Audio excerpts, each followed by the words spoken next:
Halo semua, selamat datang di channel kami. Pada video kali ini, kita akan mengupas tentang sejarah singkat dari Kota Bima, sebuah kota yang kaya akan budaya dan sejarah di Pulau Sumbawa, Nusa Tenggara Barat. Yuk, simak terus. Provinsi Nusa Tenggara Barat, NTB, merupakan salah satu daerah tingkat 1 di Indonesia Timur yang memiliki 2 pulau utama di wilayahnya, yakni Pulau Sumbawa dan Lombok. Salah satu kota di provinsi ini memiliki sejarah yang panjang dalam konteks budaya dan sosial masyarakat Indonesia secara umum, yakni Kota Bima. Nama lain Bima sendiri adalah Danambojo. Nama tersebut menjadi pembatas masa prasejarah ke masa sejarah Kota Bima. Sumber sejarah tertulis Kota Bima adalah Kitab Bo, yaitu naskah kuno kerajaan dan Kesultanan Bima yang berisi legenda. Menurut kitab tersebut, awal sejarah Bima dimulai dengan kedatangan seorang musafir bangsawan Jawa Dwipa yang bergelar Sang Bima di Pulau Satonda. Tokoh inilah di kemudian hari menghasilkan keturunan Raja-Raja Bima dan menjadi tonggak permulaan sejarah Bima.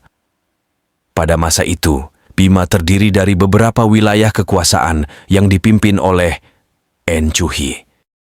Nama Encuhi sendiri diinspirasikan dari nama wilayah atau gugusan pegunungan yang dikuasainya.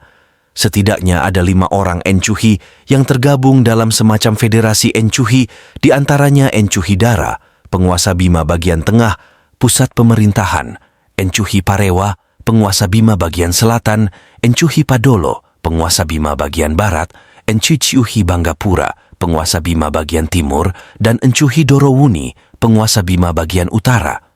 Para Encuhi tersebut bersepakat mendaulat Sang Bima sebagai pemimpin utama, dan ia pun menerimanya secara de jure.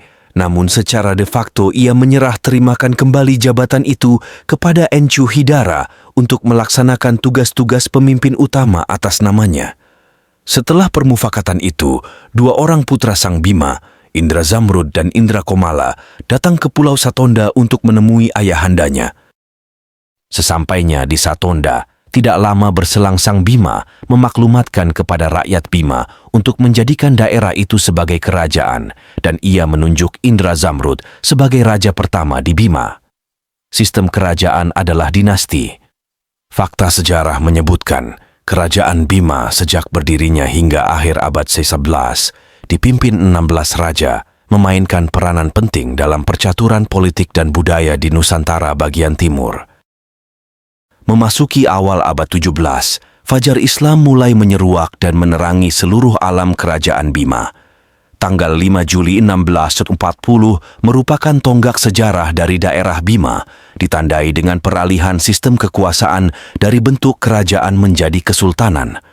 Saat itu, calon raja ke-17 kerajaan Bima, Pangeran Lakai, dinobatkan sebagai sultan pertama Kesultanan Bima, bergelar Rumata Mabatawadu. Saat itu pula, nama lamanya diganti menjadi Sultan Abdul Kahir. Setelah wafat, Sultan Abdul Kahir dikebumikan di Bukit Dana, sekarang daerah Taraha. Kesultanan Bima bertahan selama 311 tahun, 5 Juli 1640 sampai 1951, saat kesultanan tersebut melebur menjadi bagian dari Provinsi Nusa Tenggara Barat. Sepanjang kurun waktu tersebut, Kesultanan Bima dipimpin 15 orang sultan secara dinasti. Selama kurun waktu itu pula, kesultanan pun mengalami masa pasang naik dan pasang surut.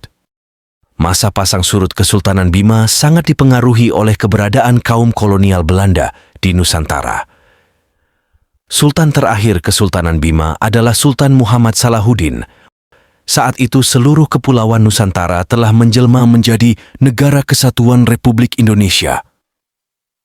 Setelah Sultan terakhirnya wafat, Kementerian Dalam Negeri RI segera mengeluarkan kebijakan peralihan Bima dari kesultanan menjadi kabupaten. Awalnya, Bima dibentuk menjadi daerah Swapraja, kemudian menjadi daerah Swatantra, akhirnya menjadi kabupaten, dengan teritorial yang sama dengan Kesultanan dahulu, ujung timur Pulau Sumbawa. Tahun 1998, Indonesia memasuki era reformasi yang ditandai dengan berkembangnya kehendak desentralisasi dan semangat otonomi daerah, mengakibatkan munculnya URI Nomor 13 tahun 2002 tentang otonomi daerah. Kemunculan Undang-Undang Otda berimbas pula terhadap Kabupaten Bima, yang ditandai dengan terjadinya pemekaran daerah tingkat 2 menjadi wilayah administrasi dan politik. Untuk wilayah administrasi, pemekarannya menjadi kota, dan untuk wilayah politik tetap berstatus kabupaten. Kota Bima sendiri saat ini mempunyai wilayah seluas 437 sampai 465 hektar. Meliputi 5 kelurahan dan 38 kelurahan, dengan jumlah penduduk sebanyak 419 sampai 302 jiwa.